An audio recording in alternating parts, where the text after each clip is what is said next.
आज तक रेडियो सुनता है सारा जहां।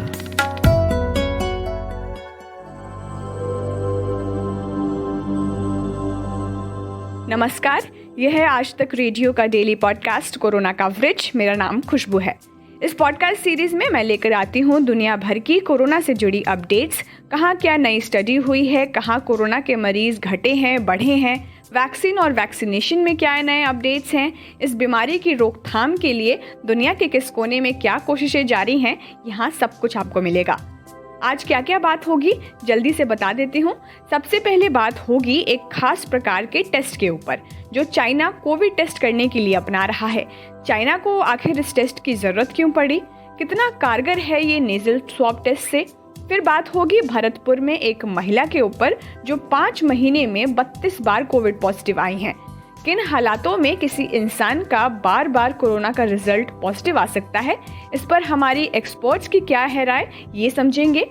फिर मुलाकात करवाऊंगी आपकी डॉक्टर दीपक जायसवाल से जिन्होंने हाल ही में वैक्सीन लगवाई है। कैसा रहा उनका अनुभव, ये सुनेंगे। लेकिन सबसे पहले देश दुनिया से आई कोरोना अपडेट्स पर नजर डाल लेते हैं।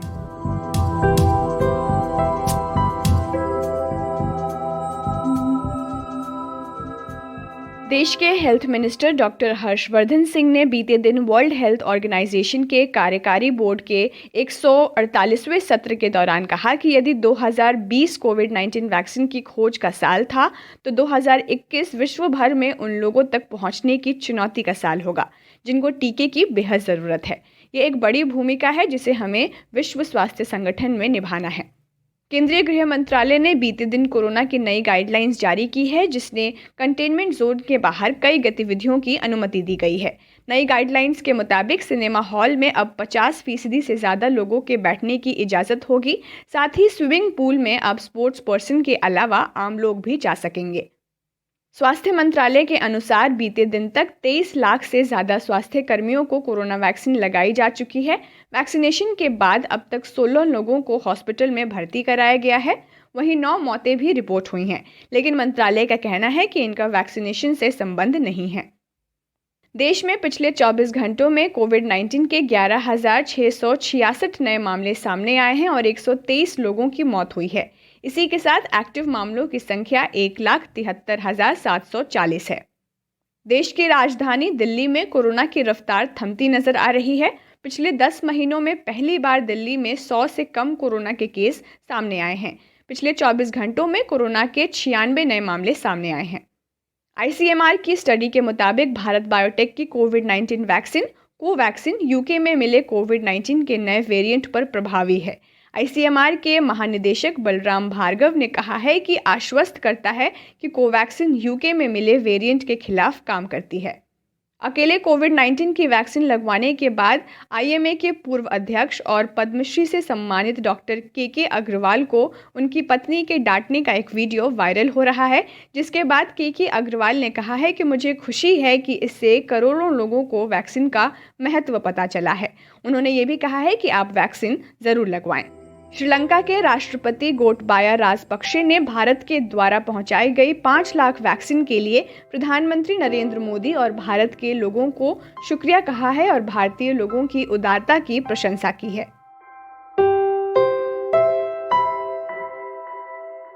चलिए फिर पहले बात चाइना की कर लेते हैं। यहाँ एक नए प्रकार के टेस्ट का इस्तेमाल किया जा रहा है। इस टेस्ट का नाम है एनल स्वैब टेस्ट। ये नेजल स्वैब टेस्ट से काफ़ी अलग है। इस टेस्ट का इस्तेमाल उन लोगों पर किया जा रहा है जिन्हें कोविड-19 होने का खतरा ज़्यादा है। वहाँ के स्टेट रन CCTV की रिपोर्ट में ये बात सामने आई है।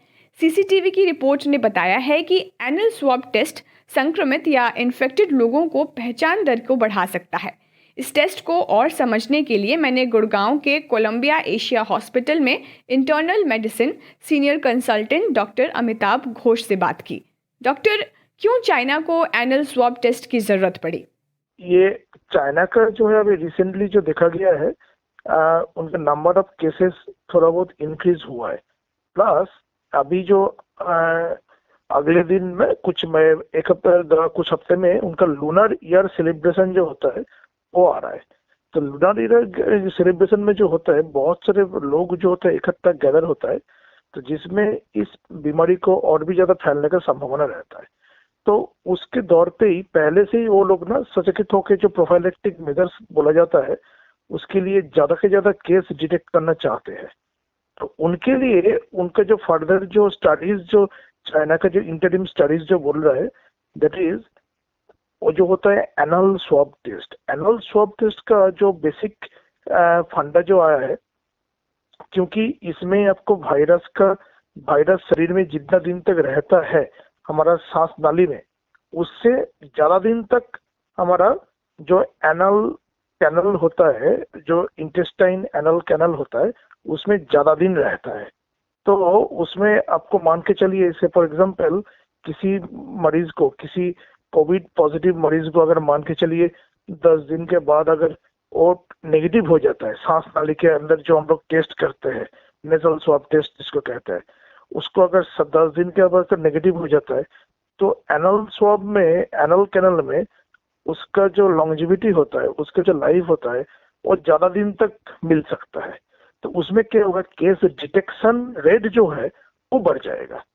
जितना केस डिटेक्शन रेट जो बढ़ जाएगा उतना ही आपको ज्यादा yield of Covid positive patient है वो होगा, उतना ही आप स्ट्रेटेजिकली प्लान कर सकता है फर्दर किस तरफ से कैसे लॉकडाउन करना है या कैसे मरीज को किस तरफ से बिहेव करना है, किस तरफ से ट्रीट करना है, उसकी हिसाब से प्लान कर सकते हैं। अच्छा डॉक्टर, आरटीपीसीआर टेस्ट की जो एफिकेसी रेट है वो 60 से 65% होती है। क्या एनल स्वैब टेस्ट बाकी की एफिकेसी रेट को पूरा करने में कारगर होगा? देखिए, अब जब आरटीपीसीआर जो होता है वो तो टेस्टिंग मेथड हो गया, मींस आप किस प्रोसेस में, उसका किस पद्धति में उस टेस्ट कर रहा है। आपको जो होता है सैंपल कलेक्शन मीन्स कहाँ से सैंपल लिया जाए। तो बेसिकली आरटीपीसीआर आप जो बोल रहे हैं वो है टेस्ट का पद्धति क्या है, उसका मतलब what is the method of the test, मतलब मेथड क्या है। तो आपको एनल स्वैब में भी मेथोडोलॉजी जो रहेगा वो आरटीपीसीआर ही रहेगा, ठीक है। लेकिन आरटीपीसीआर जो टेस्ट का जो सैंपल जो कलेक्ट करते हैं, पहले तो नेजल स्वैब से लेते थे, तो आप जो चाइना में जो बोल रहे हैं, आप अगर एनल स्वैब में कलेक्शन करोगे तो देन बेसिकली आपका लॉन्जिविटी मतलब चांस ऑफ यील्ड, मतलब बेसिकली वायरस को मतलब जो पॉजिटिव होने का चांस जो रहता है वो ज्यादा रहता है, क्योंकि वो ज्यादा दिन तक परसिस्ट करता है। तो डॉक्टर आप ये कह रहे हैं कि ये नेजल स्वैब टेस्ट से ज्यादा कारगर है? ये टारगेट मान सकते हैं, हाँ। खाली एक ही पॉइंट में उन लोगों ने जो हाईलाइट जो किया है कि ये ज्यादा दिन तक आपको शरीर में रहता है, ठीक है। हम लोग अगर दोनों में बीच में कंपेयर करें, क्या हमारा सांस नाली के अंदर जितना दिन तक रहता है नेजल स्वैब टेस्ट, और जितना दिन तक पॉजिटिव हो सकता है, और एनल टेस्ट जो होता है वो ज्यादा दिन तक पॉजिटिव शो करेगा आपको। डॉक्टर, इंडियन सोसाइटी जो है इस टेस्ट को किस तरह से लेगी? कितना मुश्किल होगा जनता को इस टेस्ट करवाने पर जोर देने में, और क्या इस टेस्ट की भारत में जरूरत पड़ेगी? देखिए, ये खाली इंडियन सोसाइटी क्यों, मतलब इनफैक्ट अभी रिसेंट वॉशिंगटन जर्नल और इसमें जो सब पब्लिश जो हुआ है उसमें बहुत सारे चाइनीज जो पॉपुलेशन है उनको भी ये माध्यम में सब जो फोकस जो हुआ है, बहुत सारे लोग इसमें ये क्या आपत्ति जाता है, क्या मतलब ये बेसिकली बिल्कुल प्राइवेसी और प्लस बहुत सारे चीज इसमें टेक्निकल इश्यूज जो होता है वो देखा जाता है, इंक्लूडिंग चाइना में भी इसके जो है मतलब विरोधिता किया गया है। ऐसा नहीं है, मतलब चाइना में इसमें भी उसका विरोधिता किया गया है।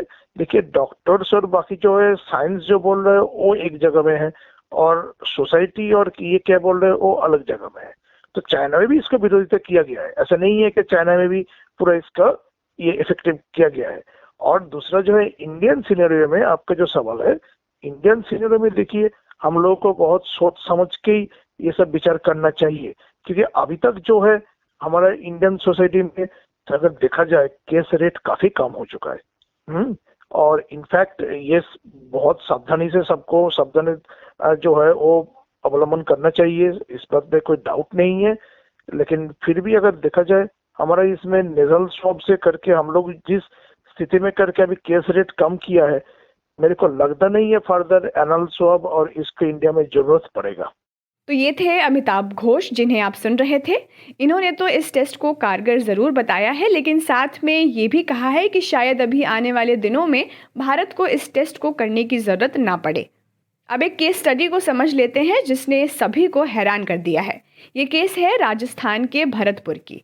भरतपुर में अपने घर आश्रम में रह रही शारदा देवी की पिछले 5 महीनों में 32 बार कोरोना की जांच हो चुकी है और वो हर बार पॉजिटिव आ रही हैं।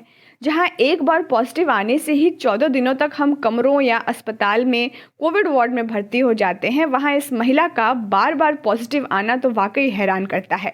इस पूरे केस पर स्वास्थ्य अधिकारी की क्या है राय, महिला का क्या स्टेटस है, अभी हमारे सहयोगी प्रतीक वाघमारे बता रहे हैं।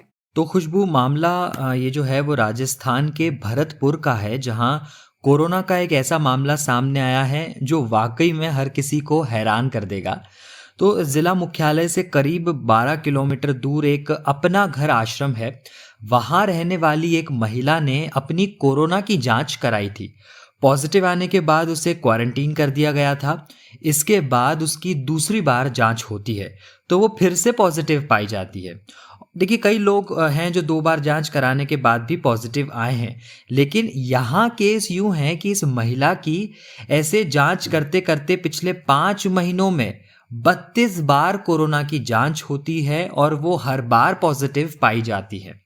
सुनकर मामला तो काफ़ी गंभीर लगता है कि भाई 32 बार वो पॉजिटिव आई है, यानी ये वाकई गंभीर है। लेकिन ये मामला हल्का तब हो जाता है जब इस मामले में मुख्य चिकित्सा और स्वास्थ्य अधिकारी हैं डॉक्टर कप्तान सिंह, उनका बयान आता है। वो कहते हैं कि केंद्र सरकार की तरफ से मिली गाइडलाइन के मुताबिक यदि किसी व्यक्ति में 10 दिन बाद कोरोना के लक्षण नहीं है फिर भी वो कोरोना पॉजिटिव आ रहा है तो उसे रिकवर ही मान लिया जाता है। अपना घर आश्रम में रहने वाली महिला की 32 बार जांच की गई और वो हर बार कोरोना पॉजिटिव निकली और बार बार जांच करना भी नियमों के खिलाफ है।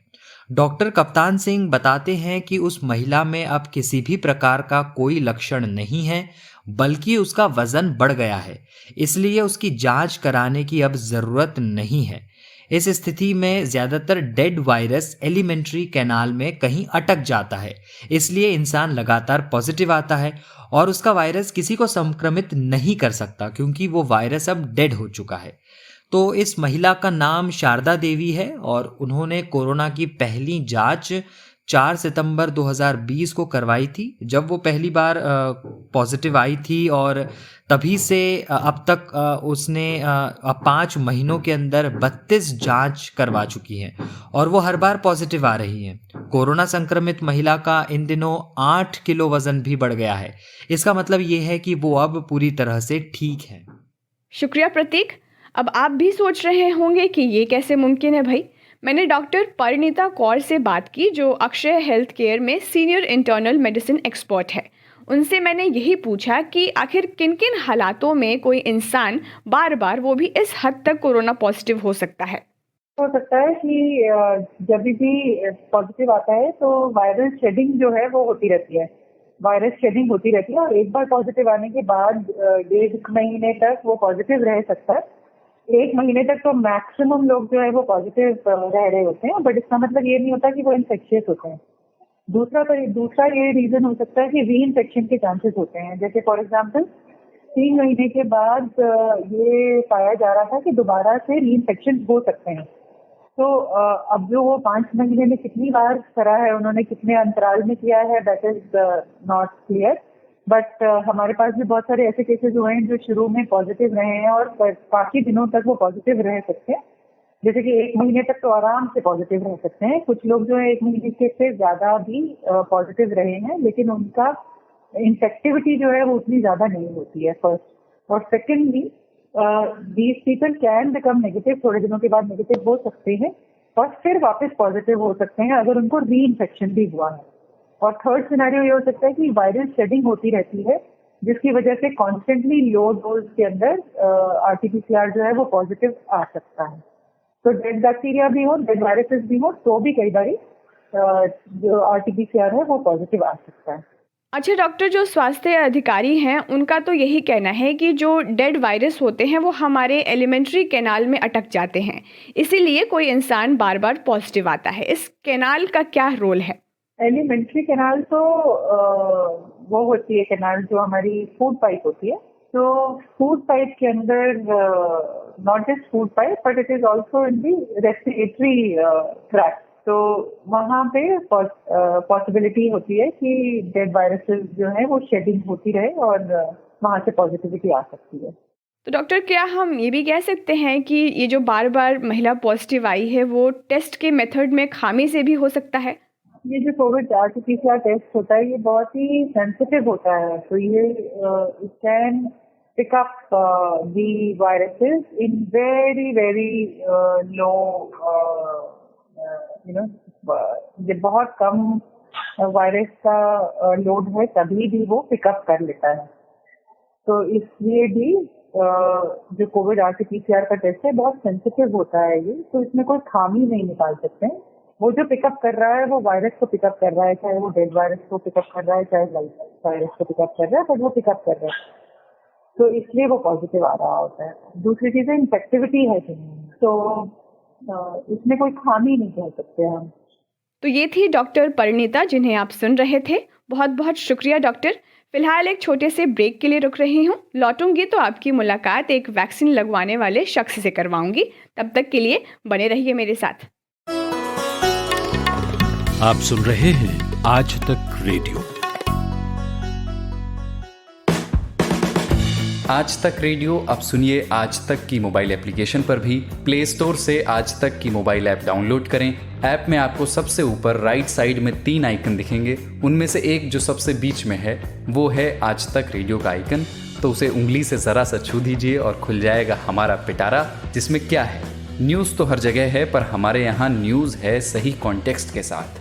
खबर तो आ गई पर खबर से आगे की बात क्या है उसका एनालिसिस आपको हमारे यहाँ मिलेगा। और इस ठिकाने पर सिर्फ खबरें ही नहीं हैं, ज्ञान की बातें हैं, मज़ेदार किस्से हैं, बतकही है और भी बहुत कुछ है, जिसका स्वाद लेने के लिए इस गली के चक्कर लगाते रहें। आज तक रेडियो कहते हैं इसे, सुनता है सारा जहां। Welcome back. स्वागत है आपका एक बार फिर से आज के कोरोना कवरेज में। मैं हूँ खुशबू। तो चलिए फिर देर किस बात की, वैक्सीन से जुड़े भ्रम, डर, शंकाएं आपकी दूर करते हैं। इसमें हमारी मदद करते हैं वो जिन्होंने हाल ही में वैक्सीन लगवाई है। तो आज आपकी मुलाकात डॉक्टर दीपक जायसवाल से करवाती हूँ। Shri Balaji institute of medical sciences में कार्यरत हैं। इनसे आप पूरा रजिस्ट्रेशन का प्रोसेस समझ सकते हैं। कैसे वैक्सीन लगवाने से पहले आपको अपने आप को तैयार करके रखना है, ये सब कुछ आप इनसे सीख सकते हैं। हमारी सहयोगी श्रुतिका ने इनसे बात की है, सुनिए। सबसे पहले सर क्या प्रोसीजर था जिसके थ्रू आपने वैक्सीन के लिए रजिस्टर कराया? प्रोसीजर बहुत ही सिंपल था। हमारे हॉस्पिटल से नंबर ऑफ डॉक्टर्स का, नर्सिंग स्टाफ और जो भी हेल्थ वर्कर्स हैं उनका लिस्ट किया था और मोबाइल पे मैसेज आने के बाद हमको उस सेंटर पे या इंस्टीट्यूशंस पे हमको जाके रिपोर्ट करना होता है। उनकी तरफ से एक मैसेज आता है कि आपका डेट इतना है, इस समय से इस समय के बीच में वैक्सीनेशन होगा। तो वहाँ पे जाके रजिस्ट्रेशन प्रोसेस है जो कि बहुत ही सिंपल है। आपको वहाँ पे अपना मोबाइल नंबर बताना है जिसके थ्रू वहाँ पे डेटा निकल जाता है और उस डेटा के थ्रू वो लोग रजिस्ट्रेशन करके फिर एक स्लिप देते हैं जिसको हम प्रोसीड करते हैं थ्रू वैक्सीनेशन। अगर हमको उस टाइम कुछ वो लोग वहाँ पे काउंसलर्स रहते हैं, पूछते हैं कि अगर आपको कोई फीवर, कोल्ड, कफ या कभी कुछ एलर्जिक या किसी टाइप की कोई प्रॉब्लम है तो वो इन्फॉर्म करना है। अगर वो सब ठीक रहता है तो फिर डायरेक्ट वहाँ पे वैक्सीनेशन के लिए प्रोसीड करते हैं और फिर वैक्सीन लगता है। सर जब वैक्सीन लगवाने गए उससे पहले किसी भी तरीके की आपने कोई तैयारी की थी? क्योंकि ये बड़ी चीज है वैक्सीन लगवाना। वैक्सीन के लिए ऐसा है कि बीइंग ए डॉक्टर हम लोग को ये पता रहता है कि क्या चीज होनी चाहिए, क्या नहीं होना चाहिए। तो मोस्टली मैं उस दिन फिट था, मुझे कोई फीवर नहीं था, कोल्ड नहीं था, कफ नहीं था और मैं हेल्दी फील कर रहा था और भी ऐसा कोई प्रायर मैंने कोई मेडिकेशंस वगैरह लिया नहीं था। तो I was fit for that day for vaccination. तो बस इन्हीं चीज़ों का मैंने ख्याल रख के और मैंने अपने नंबर का वेट करके, अपने टर्न का वेट करके वैक्सीन लगवाया। तो सर जैसा आप बोल रहे हैं तो क्या मतलब अगर आप कोई मेडिकेशन पे हैं या आपको बुखार वगैरह कुछ है तो ऐसे वक्त में वैक्सीन नहीं लेना चाहिए? कई ऐसे हैं जिनको कोविड हुआ है या कोरोना के बाद डिस्चार्ज हुए हैं और डिस्चार्ज के बाद वो किसी प्रकार का मेडिकेशंस ले रहे हैं, क्योंकि ये वैक्सीन है इसलिए कुछ थोड़े हो सकते हैं चीज़ें कि आप अगर थोड़ा ड्रग फ्री रहें, हेल्दी रहें, आपको फीवर कोल्ड कफ ना रहे, तो दैट इज़ दी मतलब एप्रोप्रिएट टाइमिंग रहेगा वैक्सीनेशन के लिए। बट ऐसा कुछ अभी रिसर्च या उसमें कुछ आया नहीं है कि आप कोई मेडिसिन ले रहे हैं और वैक्सीन नहीं ले सकते, ऐसा कुछ भी नहीं है। बट ये मैं अपनी तरफ से प्रिकॉशंस रखा, just to be on the safer side, कि आप सेफ रहें इसलिए। हाँ जी जी जी, तो कोई साइड इफेक्ट आपको नजर आया वैक्सीन लगवाने के बाद, या फिर कोई भी किसी तरीके की थकान? नहीं, वैक्सीन टोटली सेफ है। मुझे लगने के बाद ऐसा कोई भी इंजेक्शन साइट पे मेरे को कोई भी ऐसा पेन नहीं हुआ, और वैक्सीन लगने के बाद वो लोग हमको 30 मिनट से ऑब्जर्व करते हैं कि आपको शायद थोड़ा माइल्ड पेन हो सकता है, इचिंग हो सकता है, माइल्ड फीवर आधे घंटे बाद आ सकता है, थोड़ा स्वेटिंग हो सकता है, बीपी कम हो सकता है, अनइजीनेस लग सकता है, थोड़ा चक्कर आ सकता है, हाथ पैर में दर्द हो सकते हैं। बट ये चीज़ें वैक्सीनेशन के साइड इफेक्ट है और ये रहते भी हैं। हम इससे पहले भी बहुत सारे वैक्सीनेशन अपने बचपन या जो चाइल्डहुड पीरियड्स है या फिर लेते रहते हैं, तो ये वैक्सीन के रहते हैं जो माइल्ड से चीज़ें होती हैं। Depend upon person body to body and immunity level, ये डिपेंड करता है। बट मुझे वैक्सीनेशन लेने के बाद ऐसा कुछ भी नहीं लगा, तो टोटली मुझे सेफ फील हो रहा है कि this is a good one. And ऐसा कोई कॉम्प्लिकेशंस, कोई मेजर एंड सीवियर कॉम्प्लिकेशंस तो अभी तक नहीं आया। जी, आप उन लोगों को कुछ कहना चाहेंगे जो लोग वैक्सीन लगवाने से थोड़ा कतरा रहे हैं, थोड़ा सा उनके मन में कहीं डर है? हाँ जी, मैं बिल्कुल उन लोगों को कहना चाहूँगा कि ये भारत में बना हुआ बहुत ही सेफ वैक्सीन है, आप इस पे विश्वास रखिए। और जब हम भी इंसान हैं, हम भी डॉक्टर्स हैं, जब हम लगवा रहे हैं तो हम लोग भी अपने लाइफ को तो कुछ सोच के ही लगवा रहे होंगे, क्योंकि कोविड की वजह से ऑलरेडी बहुत डैमेजेस हो चुका है। अब हमें आगे जाके फर्दर डैमेजेस को रोकना है, तो अगर हम प्रॉपर इम्यून हो जाएंगे तो डेफिनेटली स्प्रेड करने से भी इस वायरस को रोकेंगे। कोरोना की लड़ाई पे हम सार्थक कदम उठा सकते हैं वैक्सीन के थ्रू। तो वैक्सीन ही एक हमारा सबसे बड़ा अभी के समय पे हथियार है। साथ में जो हमारी कड़ाइयाँ हैं, जिन्हें हम मास्क पहनना है, हमें प्रॉपर सोशल डिस्टेंसिंग मेंटेन करना है, हमें प्रॉपर हैंड सैनिटाइजेशन करना है, तो ये सब चीज़ों को तो फॉलो करना है वैक्सीन के साथ। बट मेरा सबसे कहना ये है आप सभी से कि वैक्सीन बहुत सेफ है, आप इससे डरे नहीं। जो मिथ है, र्यूमर है, उसको आप ना सुने और अपने बारी का इंतज़ार करें और ज़रूर से ज़रूर वैक्सीन लगवाएं। बहुत बहुत शुक्रिया डॉक्टर, और आज तक रेडियो की पूरी टीम की तरफ से बधाई। वक्त हो चला है आज के कोरोना कवरेज को यहीं विराम देने का। आपको आज का कवरेज कैसा लगा हमें ज़रूर बताइए। कोई सलाह सुझाव हो तो लिख भेजिए हमारे ईमेल पते पर radio@aajtak.com। कल फिर मिलेंगे। अपना बहुत बहुत ख्याल रखिए और सुनते रहिए आज तक रेडियो।